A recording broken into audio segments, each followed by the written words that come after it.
The worst school shooting in history. All right, Boxhead. I never watched one of your videos. Hopefully this is good, bro. Believe in you.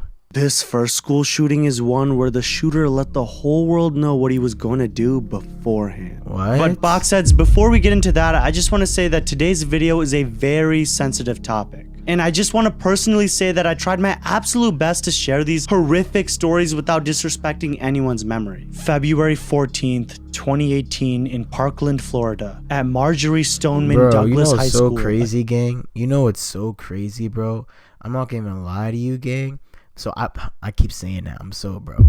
You know anybody who like ever talks like that? Like they just keep repeating like fuck shit and stutter, bro. But they'll be like, I'm not gonna lie, bro. Yeah, I'm not gonna lie. Like on everything, bro. Yeah, like bro, yo, like on everything, yo, like no cap, like not gonna lie, like you know what I'm saying. But anyways, bro, my roommate, one of my best friends, gang, he's from Florida, and he had a few friends who were at who went to the Parkland High School. So this is crazy that he's talking about this. It's crazy. I feel like this is crazy that we watching this right now. Kid named Nicholas Cruz gets out of an Uber about 20 minutes before the end of a school day. A monitor saw Cruz walking purposely toward Building 12. But the campus protocol was to not initiate a lockdown until someone saw a gun. Cruz entered Building 12 at around 2:21 p.m. and quickly put together his gun at the bottom of the stairs. As he did, a student named Christopher McKenna actually caught him. Cruz told him, "You better get out of here, something bad is about to happen." Chris ran away and told the staff what he saw. Oh my gosh, I hope he left. Cruz entered the first floor hallway and saw 3 students. Martin, Gina, bro. Bang, bang. Oh my god. Cruz killed all 3 of them. Then turned to close the windows of a classroom and then started firing inside. Killing. Bro, I'm so sorry. I gotta pause real quick. Do you know how lucky that one kid was that saw that, bro? Oh my gosh, he got so lucky. He could have been the first victim, and that's so sad. Literally right after he walked out and rest their souls. 3. Oh my goodness, bro. I'm so sorry, chat. Yo, this is gonna be a graphic video right here. This is going to be a graphic video. I'm so sorry, Bloodline. So if you can't handle it, go to the next video. You know what I'm saying? Yo. 6 more students and wounding 13 others. The gunfire's vibrations through the halls actually caused the fire alarm to go off, which caused even more confusion as there had already been a fire drill earlier that day. Even though Cruz was actively shooting, a code red was still not called because there was confusion on who had the authority to call one. Utter stupidity. Cruz fired into the classroom of a Holocaust history class. Finally, one of the staff initiated the lockdown, but it was way too late. The shooting was over in about 6 minutes. Cruz fled the scene, blending in with the students leaving the building. He had walked about 2 miles, having stopped at a fast food restaurant and got a soda. The cops were on high alert at the time, looking for anyone that fit his description. About an hour and a half after the shooting, they caught him in the neighborhood about 2 miles from his school. He was brought to the emergency room for labored breathing. Bro, are you serious? He was then booked at Broward County Jail. He had killed 17 people that day and wounded another 17. 14 of the fatalities were inside the building, and 3 died on the way to the hospital. One of the survivors was a kid named Anthony Borges, who was shot 5 times while barricading the door for 20 classmates, saving their lives. And this whole thing gets darker because 2 of the survivors actually took their own life about a year after the shooting. Everyone involved had severe survival. Do you guys understand how serious PTSD is? Like, PTSD is a very strong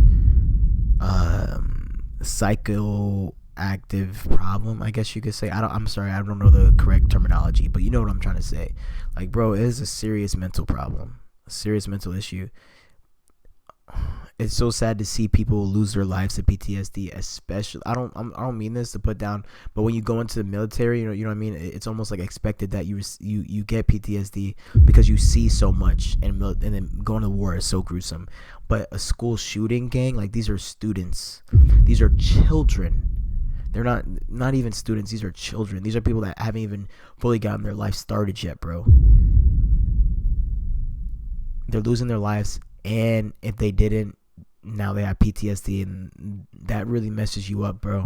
Oh God, I'm gonna get back to the video because I could talk about that for a while. Guilt and PTSD. Now let's talk about the shooter, Nicholas Cruz. Cruz was the kind of kid who made people uncomfortable. You know, the type that was quiet, a brooding loner who always seemed to be one bad day away from snapping. But yes, even though there were many red flags, no one really saw what was coming. He was born on September 24th, 1998 in Margate, Florida. His biological mother, Brenda Woodard, had a history of criminal activity and substance abuse. Wow. In fact, she was in jail when she gave birth to Nicholas. That's so but wait, crazy, it bro. doesn't stop there. Nicholas was adopted as an infant by Roger and Linda Cruz, a couple who desperately wanted children but couldn't have it on their own. They had also adopted his younger brother, Zachary. So what went wrong? Well, for starters, Nicholas wasn't your average kid. From a young age, he struggled with behavioral problems, tantrums, aggression, and had difficulty relating to other children. These were just the beginning of the list. Linda Cruz, his adopted mother, sought help, enrolling him in therapy, trying different medications, but nothing seemed to work. The boy was troubled, and as he got older, his problems got only worse. By the time he reached middle school, Nicholas was already known by school officials and law enforcement. He was suspended multiple times for violent behavior, including threatening other students. Despite these warning signs, he was shuffled from school to school, each time with the hope that a change of environment would help. Nicholas became increasingly isolated. He was also known to post disturbing images online. Yeah, that's pictures very of dead disturbing, animals, bro. weapons, and alarming messages about his desire to hurt people. By the time he was a teenager, Nicholas was a ticking time bomb, and everyone around him knew it. Cruz's adoptive father, Roger, passed away in 2004. And while Linda did her best, she couldn't control Nicholas's behavior. Things got worse when she passed away in November 2017, just 3 months before the shooting. With both of his adoptive parents gone, Nicholas went and moved in with the family of a friend. They tried to help him, but by then it was already too late. By the time he was just 19 years old, Nicholas Cruz was a young man filled with rage, resentment, and a desire for revenge against a world he believed had wronged him. He had been expelled from Marjorie Stoneman Douglas High School, and in his mind, the school and its students were to blame for all of his problems. He fantasized about shooting up the school. And unlike most people who have had dark thoughts, he didn't just I think it's sad. Like, I won't lie. Like, I don't know if you guys know about it, but I forgot the name of it. But one of the very first shootings, sad, very sad. They're all sad. It was in the 90s, but it's just sad because like that group that pursued that always talked about how they would fantasize, you know what I mean, doing it. And I feel like it just flip this like a light bulb in so many different people and have them start fantasizing about it as well, bro. Like, it's sad. About it. He planned it. Actually, here's a video of him talking about the shooting before it happened. And that's the other thing, bro. Then and they were recording videos and stuff, and now everybody wants to record videos of like their like murders, bro. It's so sad, bro. Hello. My name is Nick, and I'm gonna be the next school shooter of 2018. Bro. My goal is at least 20 people. Your goal? An AR-15 and a couple tracer rounds. I think I can get done. Location is Stone Douglas. Bruh. In Parkland, Florida. Bro. It's gonna be a big event. And when you see me on the news, you'll all know who I am. Bro. We're all going to die. Gang, that's so scary. Because they all do this now and they record it before. Like, and it's just, bro, like, it leaves me speechless, gang. I don't get it. Yeah, this is all just messed up. In the aftermath of the shooting, there was, as you might expect, an outcry. People demanded answers. They wanted to know how someone with such a long history of disturbing behavior could have slipped through the cracks. The school district, the FBI, the local police, everyone was under scrutiny. But the reality is, there's no single point of failure. Now, you've probably been wondering what's going on in the head of Nicholas Cruz. Real quick, I know I keep pausing and shit like that. Yo, I'm gonna keep it a buck 50 with y'all though. This is why the police and FBI are gonna go so deep into this AI shit and like being able to track our text messages, like our pictures and videos. That's the main thing. Like I know they already do. I get that, text messages, calls, all that shit. But I think it's gonna get to a point where it's like almost invading privacy, where they can see our camera roll, they can see videos and pictures that we're taking, and it's because of situations like this right here. On God, like my bad. I don't even put things on God, but it's because situations like this right here and a person like this, gang, where it might need to be necessary to be able to track people's videos and photos, you know what I'm saying? And if it's like not at like, let's say like they're taking a picture of like weed, you know what I'm saying? It's like, okay, cool. But like then you have someone who's making videos like this. Oh, my bad. You have someone who's making videos like this, like talking about I'm the next, like, nah, bro, this is my goal. Nah, bro, you guys, bro, they might need to track it so they can see what's going on, because this is just like crazy. The local police, everyone was under scrutiny. But the reality is there's no single point of failure. Now you've probably been wondering what's going on in the head of Nicholas Cruz. Why did he do it? Was it just pure evil? Was he mentally ill? The truth is it's a combination of these factors. Cruz was diagnosed with several disorders over the years, including ADHD, depression, and autism spectrum disorder. He was on and off various medications, but nothing seemed to help. In his interrogation with the authorities, he tells the man he had demons in his head that told him to do it, and he thought about it for years. And you're talking about demons. What are the demons? The voices. Oh, tell me about it. What are the voices about? It's another voice, the evil side. Okay. And how long has that voice been going on? Years. Okay. When did it start, you think? When your mom passed? It started worse when my mom passed. The interrogator is quite doubtful of the voices even being real. Personally, I think you're using the demon as an excuse. I'm not. I promise. You could have stopped the demon by getting a prescription for marijuana.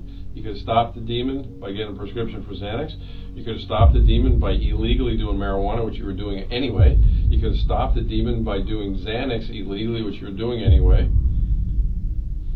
You could have stopped the demon anytime you want. You didn't want to stop the demon. No, that's not true. You didn't. You could have. I've given you 4 ways you could have stopped the demon, man. Okay, Yo, now he wants to tweak, bro. Like that because, Yo, here we go. Okay, well, relax. You're just acting like that because I'm making sense. Calm down. I'm making sense, and you don't like when it makes sense. Yeah. Because it doesn't fit in. Now he's an actor. I'm telling you the story. It's true. It's just, well, why are you looking at your arm now? I'm trying to understand why. Well, why didn't you want to stop the demon? I don't know. Because I think you like the demon. No, I don't. Why did you stop it then? I don't like the demon. I don't like the demon. I don't like the demon. I don't like the demon. Well, that's if the demon even exists. Cruz, unlike many of the other shooters, did not unalive himself. He was given a life sentence without the chance of parole. In 2022, he was given another trial to determine if he would receive the death penalty. It was decided he was eligible, but it has not yet been determined if he was going to be killed or not. The Sandy Hook Elementary Massacre. Oh my god. It's December 14th, 2012 in Newtown, Connecticut. Things are quiet and peaceful when suddenly inside a home, one of the worst days in American history has just begun. Adam Lanza, a 20-year-old, just killed his own mother Nancy with 4 shots to her head. His own mom? Lanza was only beginning. Are you serious? What he set out to do was one of the worst acts of violence in the history of the world. Adam drove his mother's car, a black Honda, to Sandy Hook Elementary School. Oh my armed with an AR-15, a Glock 10mm, I mean basically just a lot of guns, along with hundreds of rounds of ammunition. Just remember that this was an elementary school. A lot of these kids were using crayons to do their homework. Just disgusting. At 9:35 a.m., Lanza approached the school entrance. The glass shattered as Lanza shot his way through the front door. He was wearing earplugs, sunglasses, black clothing, a hat, and a utility vest. The shots were heard by a few of the faculty who were having a meeting in a nearby room. The principal, Don Hawksprung, and a school psychologist, Mary Sherlack, and a teacher named Natalia Hammond went out to the hall to see what the noise was about. "Shooter, stay put," one of them yelled. The other teachers now knew what was happening, and this early warning saved their lives. Lanza killed both Principal Hawksprung and Sherlack right there. He then shot Miss Hammond twice, once in the leg and the other in her side as well, but she actually survived. Thank God. And she crawled into a classroom and used her body to keep the door shut. A 9-year-old boy in the building heard the shooter say, "Put your hands up," along with people begging him not to shoot. This is too horrible to even imagine. After killing the principal and the psychologist, Lanza entered the main office, but thank God didn't see anyone there. The nurse, Sally Cox, was hiding under a desk and reported seeing his boots only a few meters away. See, this makes me happy, bro, just because this doesn't make me happy, but I'm talking about the fact that, like, protocol, when you're going through things like this, they always tell you to hide, right? And when I was little, I used to always think, like, what is hiding gonna do if something like this actually happened? You know what I'm saying? And, like, seeing this in a real life scenario, her hiding saved her, hold on. Her hiding saved her life. Oh my gosh. Ooh. Hiding under a desk and reported seeing his boots only a few meters away. Yeah, a few meters away. I mean, that must have been horrifying. As soon as he left the office, the school secretary and a nurse called 911, then went to hide in a closet for over 4 hours. Bro, what about the kids? The janitor, what about Rick the Throne, kids? ran through hallways, What about going the from kids? classroom to classroom, and probably honestly saved many lives that day. What a hero, man. This next part is really horrifying. Lanza approached the classrooms. First was room 8, a first grade classroom where Lauren Rousseau, a substitute teacher, tried protecting her first grade students when Lanza entered the room.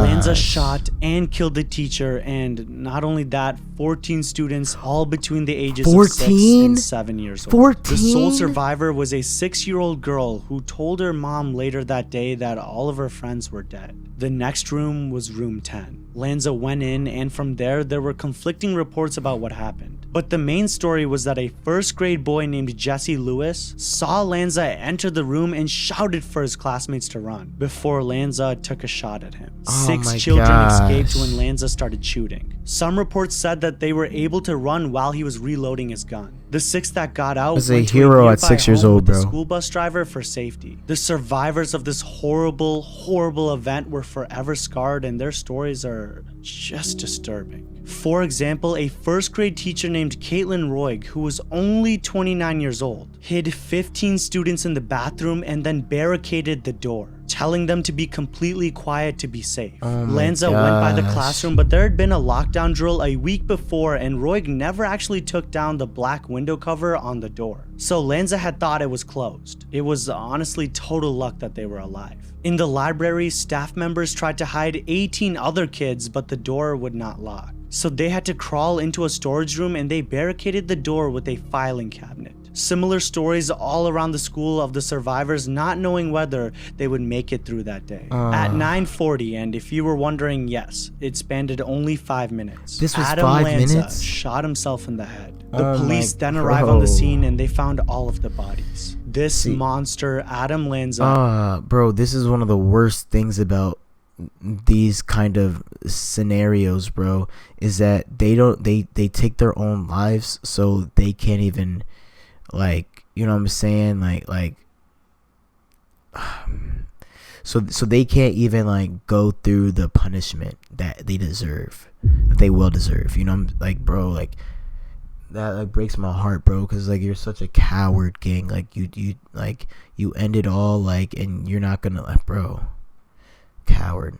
Had killed 28 people, mostly students, 6 teachers, and his own mother. The investigators never found a note, and it was completely unknown why he would do this. The main theory is that he was severely mentally disturbed. He had actually been living with his mother, who he just killed, but the two of them would go shooting together. And Lanza himself actually attended Sandy Hook Elementary School when he was a kid. But Adam Lanza wasn't just your average kid. From the outside, he seemed like one of those quiet, introverted type of kids. The kind who kept to himself, buried him in books or video games, avoiding social interaction, like most introverts. Adam had a pretty typical suburban life, at least that's what it looked like from the outside. Adam was diagnosed with sensory processing disorder as a child. And at this point, you're probably wondering what that means. Basically, he had trouble processing sensory information like sound, touch, or even light. The world was too loud, too bright, and too much for him. But he's gonna and play. to make But your matters mom's worse, gonna, Adam also had play with Asperger's guns? syndrome, a condition on the autism spectrum. As Adam grew older, his behavior became more and more strange and more troubling. He became obsessed with mass shootings, particularly the Columbine High School massacre.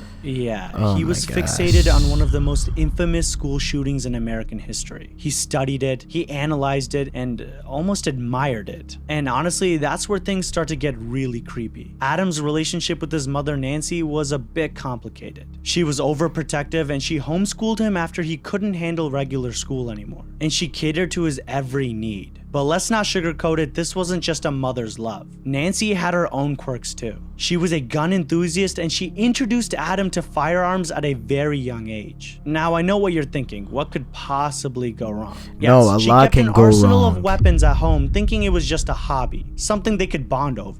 But honestly, none of that matters, and the truth is, we'll never fully know why he did it. But what we do know is that in his late teens, Adam had completely withdrawn from the world. He was isolated, spending most of his time in a dark room, playing violent video games. I just want to add, kind of off topic, but he keeps saying, I guess we'll never know, and then continues on to tell us why this massacre happened. Obsessing over mass murderers. He had no friends, no social life, and barely any contact with his father, who had divorced his mother in 2009. Adam was deteriorating rapidly in the months leading up to the Sandy Hook massacre. He stopped eating, he barely slept, and became more paranoid and delusional. He believed he was on a mission to outdo the killers he admired. Adam had been planning the attack for months, if not years. Unfortunately and tragically, no one was able to catch him early enough to save the lives of everyone at Sandy Hook. The Dunblane Massacre. March 13th, 1996 started like any other day in the small town of Dunblane, Scotland. A quaint, peaceful place where everyone knew each other. Dunblane was the kind of town that nothing bad ever seemed to happen. But yes, this was all about to change in the most horrifying way possible. Quick side note, the man who had brought the most unimaginable tragedy to this quiet town was named Thomas Hamilton. Born on May 10th, 1952, Hamilton had a troubled and isolated life.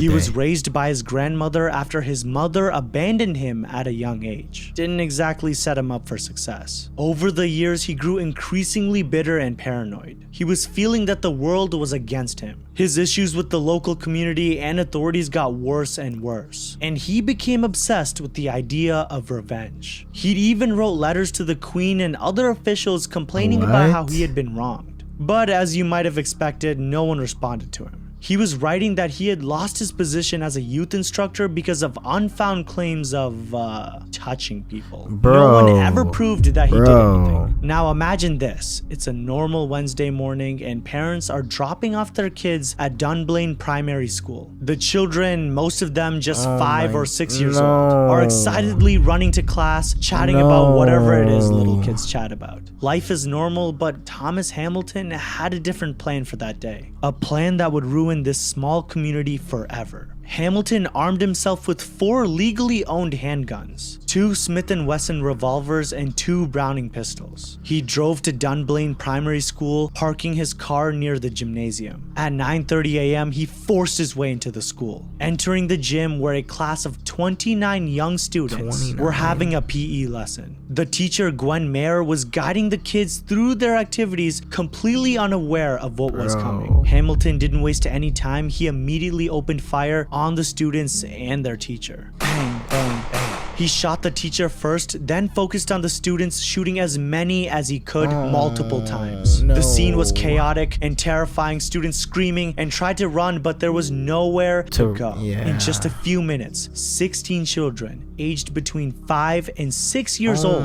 and their teacher were dead. Many more were injured, left to suffer from physical and emotional scars that would never heal. The gymnasium, which was a place of laughter and learning and playing, was turned into a scene of unimaginable death. The entire event only lasted a few minutes. Hamilton then turned one of his guns on himself. Why do they always do deciding that? to unalive himself. Why do they always do that, It was a cowardly bro? end to a horrific attack. But it meant that the answers to everyone's question why died with him. The news spread quickly, and soon the entire world was mourning with Dunblane. Parents who had kissed their children goodbye that morning were now faced with the unbearable reality that they would never see them again. But yes, as with any tragedy like these stories, the questions began to pile up. How could this happen? Why did no one stop Hamilton earlier? How was he allowed to own so many guns despite concerns about his behavior? The more people dug into Hamilton's past, the more it became clear that there had been warning signs. Plenty of them. But as most cases, these signs were ignored. The Nashville shooting. Bro. March 27th, 2023, yet another mass shooting took place in America.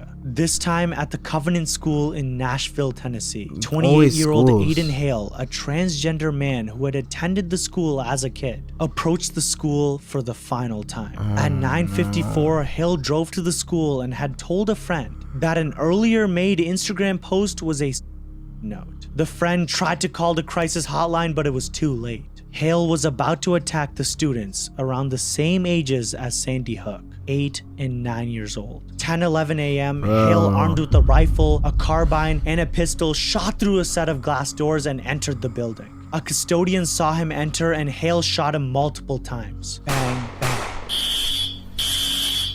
Oh my god. The smoke from the gunfire triggered the fire alarm, and several staff members heard the shots and knew there was an active shooter. Hale went up to the second story and ran into several students and faculty. Hale opened fire and killed 3 students and a substitute teacher. The students weren't even 10 years old yet. Bro. Hale went through the halls and looked for more people to kill. The teachers acted fast and herded the kids out of the building. Most of the students escaped unharmed. At 10:13, the police had received the call and were on their way. Sirens blared while people ran out of the building, scared and terrified. Everyone clear the area right now. At 10:23, the officers entered the school building. Go, go, go, clear! And made their way to the second floor where Aiden Hale was waiting. Gunfire erupted and 2 of the 5 officers shot 4 times each, killing Aiden on the spot, ending his massacre before it got worse. But the damage was already done. The motive was unclear, but they did find a rambling, hate-filled manifesto in his home. Yo, that was a great video. Amazing. Who was that by? Boxhead? Yo, thank you so much for this coverage. This is the kind of things that needs to be, you know, that we need to be shining a light on. Not shining a light on, but that needs to be spoken about. You know what I'm saying? Like, this needs to be in the spotlight. These are the kind of things that that the world needs to know. Listen, all I want to say is, I think that scenarios like this, massacres that happen, need to be spoken about more. I'm not gonna lie. On some real shit, I feel that it's not that it's being pushed under the rug, but it's just not being pushed enough. You know what I'm saying? This needs to be everywhere. Everybody needs to know what's going on. I am so blessed that I had the opportunity to make it through high school and college unharmed. I even had a little scenario like that at my school at some point. A lot of schools have like shooting threats, you know what I'm saying? I think that when these massacres happen, we need to be talking about it. We need to be talking about it. We need to be spreading, we need to be like spreading this awareness out, you know, about what's going on. We need to try and figure out precautions so we can prevent things of this nature. And yeah, That's all I really wanted to say. But like, I'm glad that I get to put this kind of video on my page and really get to spread awareness on what's going on, because bro, this is a scary world we live in. All right, let's get into the next video, bro.